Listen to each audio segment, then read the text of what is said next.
Hello there guys, what is going on? Son of Chelsea back here again for another edition of Let's Talk Chelsea. Talking about some of the biggest Chelsea stories this week in today's video. But before we get into any of that, I want to ask you guys, if you haven't already, hit that subscribe button and a notification bell so you never miss an upload. Also hit that like button if you're enjoying the content because it helps out the videos as well. Now before we do get into the topics of today's video, I just want to of course reflect once again on last night's brilliant victory, because I think the more you think about it, the more you analyze that game, the better it gets. My rational perspective on the game is already up on the channel, so if you haven't seen it, I'll probably leave it up in the cards so you can go and check out that video because I analyzed the game in depth. But just thinking about it, brilliant result. Christian Pulisic, man in the moment once again. What an amazing couple of games he's had, couple of days he's had.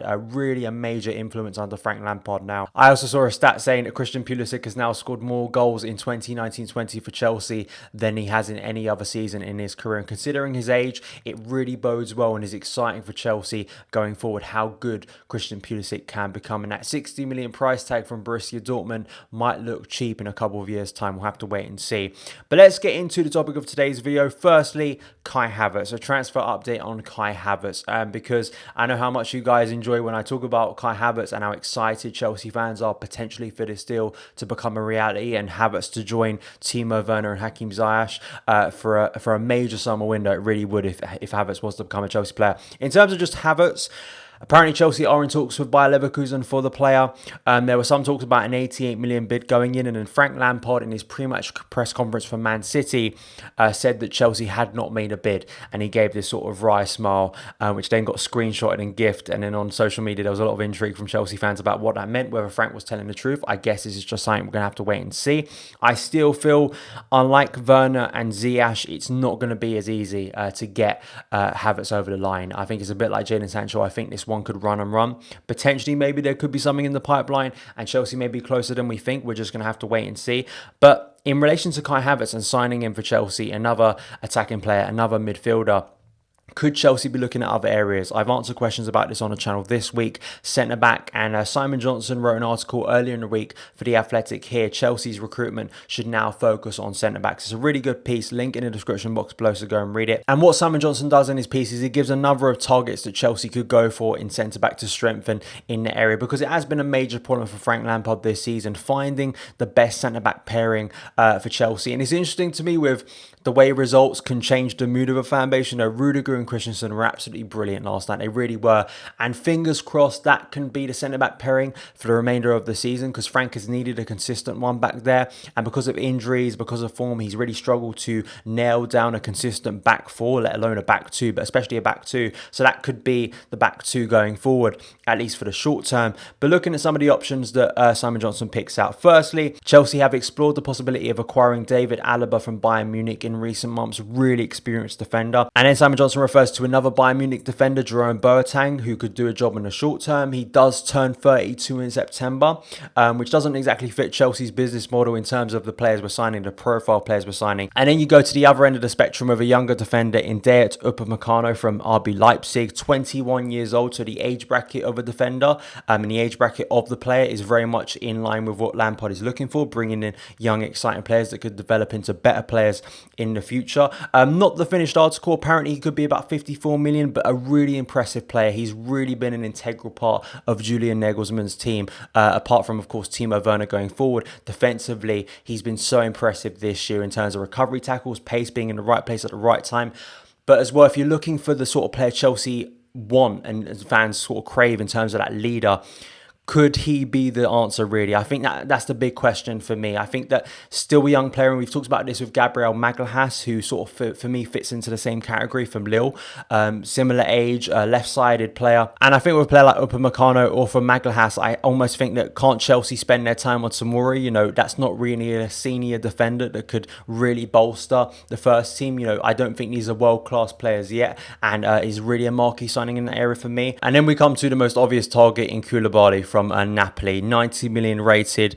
I've spoken about Koulibaly before. He would be a transformative defender. I mean, in terms of the defenders that Simon Johnson refers to, he's the only one in that bracket for me that you could refer to as world class, a player that absolutely would change the shape of Chelsea's defence. I think for me, the problem with Koulibaly is, has, you know, the time passed on him, signing him? We know the difficulty with negotiating with Napoli, and not in terms of just players, but managers, of course, Maurizio Sarri, all the problems we had with getting Sarri out of Napoli a few years ago. But also, just I'm thinking to myself, once again, you know, I'm looking at the price tag, which would undoubtedly be a record fee for Chelsea. No doubt about it. And I think for me, if you're going to pay 90 million for Koulibaly, you're not going to be paying a similar amount for Havertz. It's going to be one or the other, right? And I just wonder, as I go through the name, he names a couple more defenders. And I just look at all these names and I still think the obvious option is not really out there. Koulibaly, I look at his age and I look at the price tag. You know, I don't think it's the best move in truth. I'm thinking long term, not just the short term. I'm not just thinking about next season or maybe the season after. I think Lampard, with all the recruitment he's doing, I think he's looking for the longer term. He's looking for players that could suit Chelsea for 3 to 4 to 5 to 6 years. And I think that's something that could hamper Chelsea going in for a player like Koulibaly, because really you're looking at only a couple of years. Now, those couple of years could be absolutely wonderful, right? But I also think Kai Havertz, let's talk about Kai Havertz. If you were to spend that amount of money on Kai Havertz and he turns out to become the best midfielder in the world in a couple of years' time, that's longer term, isn't it? That can last you for a long time. And I just wonder whether Chelsea, to go out there and spend that amount on a player who's not going to be that long term, I think is something that could stop Chelsea personally. And I just go back to Rudiger and Christensen, the current centre-backs.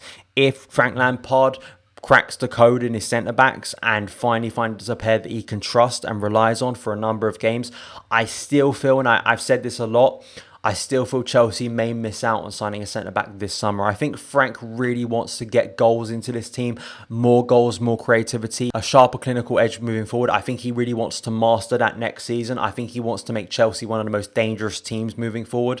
And I think a bit like how Klopp did it at Liverpool, almost work. They say, you know, you work on your defence first and then you go forward. I actually think Frank's going to do the opposite. I think he's going to work on the attack, get loads of goals within there, and then potentially, you know, we may already have the best centre-back pairing there, and Frank needs to work with it. Unless there is a shock move for me, I still feel the obvious option in terms of centre-back isn't really there, in my personal opinion. Of course, I'm not a football scout. That's just my personal opinion. In terms of actually spending large amounts of money at centre-back, I think it's probably more valuable to spend that money on a Kai Havertz, and why Chelsea are probably pursuing Havertz over a Koulibaly. I just think looking at the longer term plan with Chelsea and with Frank Lampard at the helm. And before I wrap up this episode of Let's Talk Chelsea, I just want to give my opinions on Willian and Pedro's contract extension. Great news. I mean, Willian, of course, scoring the winner last night from the penalty spot against Man City. I just think this is the perfect way for them to go out in their Chelsea careers. It's such a shame that, you know, Chelsea fans can't be in the ground for Pedro and Willian's last game at Stamford Bridge. That's going to be a real shame, because I think both of them rightly would have got a great send-off. But I think for Frank and the way he relies especially on Willian this season, I mean, Willian is one of his